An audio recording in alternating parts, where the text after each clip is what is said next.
Hey guys, welcome back to a not so retro review, and this time around it's all about The Crew. As part of Ubisoft's celebration of their 30-year anniversary, they were offering the PC version, the best version. I've already been playing the PS4 Wild Run edition for a while now, so I thought that it would be cool to leave my opinion about both versions of this underrated racing title that was co-developed by the makers of the Shadow of the Beast and Destruction Derby franchises. Let's take a look. The Crew is basically a role-playing action-driving game with large-scale multiplayer elements in which the multiplayer bit is not separate from the single-player campaign, which is awesome, by the way. It was developed by Ivory Tower with the assistance of Ubisoft Reflections that, as you know, and as said in the beginning of this video, have also in their resume the Shadow of the Beast and Destruction Derby franchises.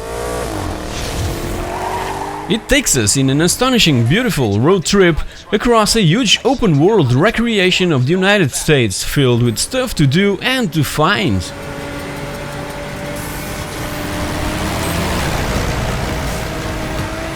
The cities depicted in The Crew are, in my opinion, so freaking beautifully detailed, in the PC version at least.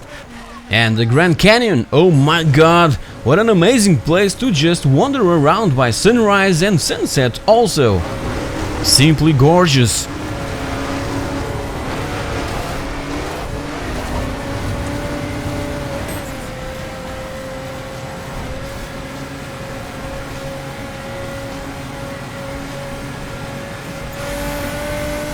By the way, my PS4 footage was captured directly using the console's tools, and for this game I got only 720p at 30 frames. Is this right? Shouldn't be at least 1080p. Another bad side is that we have to be always online for the game to simply work, which can cause a few problems if the connection is down for some reason. Also, the presence of microtransactions can really scare players, but I simply avoid all that stuff and purely enjoy the core arcade racing genes that The Crew has under the hood. Again, I found the Windows version a lot better, both visually and in the gameplay area. I felt the controls a lot more responsive than in the PS4 version. Can't say anything about the Xbox One game, but it might be a mix of both those versions. I also had a hard time figuring out the user interface, but when I got the hang of it, it's really simple and intuitive.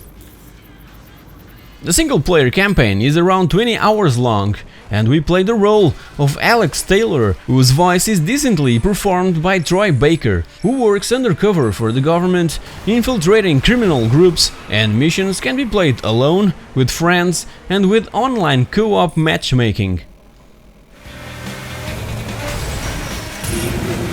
So the story begins with Alex being convicted of a crime that he didn't commit, the murder of his own brother.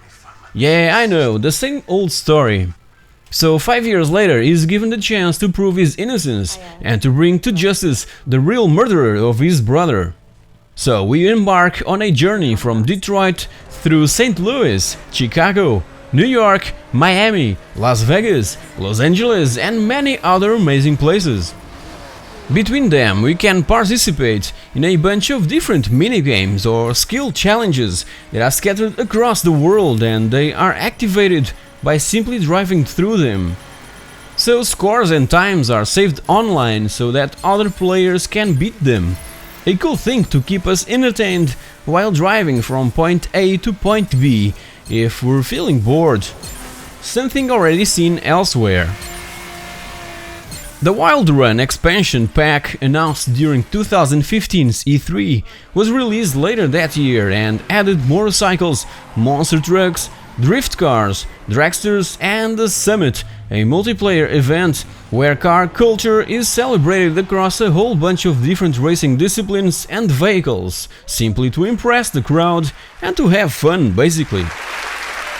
There's also a new expansion pack coming soon, The Crew Calling All Units, scheduled to be released in the 29th of November, followed by the Ultimate Edition that includes the full game and both expansions. So in this new Calling All Units add-on, you've already guessed what's coming. Yeah, we're giving the chance of playing as a cop and Chase and the rest illegal street racers. Again, something already seen and done in many other racing games, mostly from the Need for Speed franchise. Only the scale in which all the action takes place is slightly different.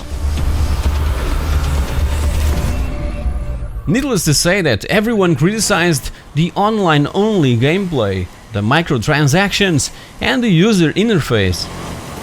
It was enough to instantly kill the game, but if we simply give it a chance, the crew will certainly prove that all that is secondary, and the single-player campaign has a lot to offer, and between missions we can simply grab the wheel and drive coast to coast through rocky and snowy mountains, deserts, cities, beaches, enjoying that awesome feeling of complete freedom. By the way, going coast to coast in a straight line will take around 45 minutes of your time, but you'll certainly be overwhelmed by these gorgeous locations that you're compelled and dragged to fully explore the surroundings. The United States depicted in the game may eventually look like an empty place, and the main focus of human players that are around is just to ram each other's cars off the track. It seems that is what players do when playing these free-roaming and open-world type of racing games. Sad but true. Even so, I'm having a blast with the PC version that Ubisoft kindly offered. If you follow me since I began this YouTube journey, you know how much I love free-roaming kind of stuff and to simply explore the wilderness. So, and like Portuguese people would say, this is my beach. And if you're into some free-roaming kind of stuff, you'll certainly enjoy it also.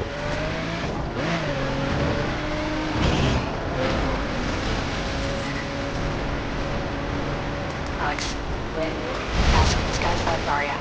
My sister's seen the 510 scene around here. Understood.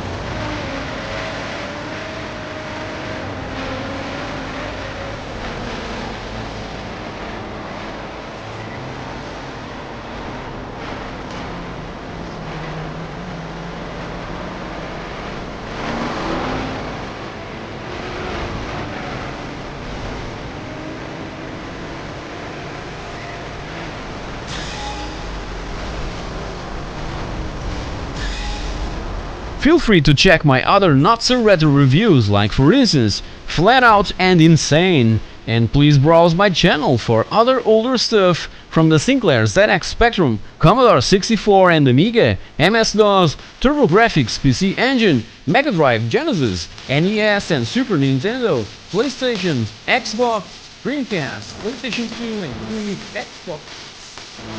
And if you've enjoyed this episode, like, share, comment and subscribe to It's a Pixel Thing. Thank you very much for watching and I'll see you all next week.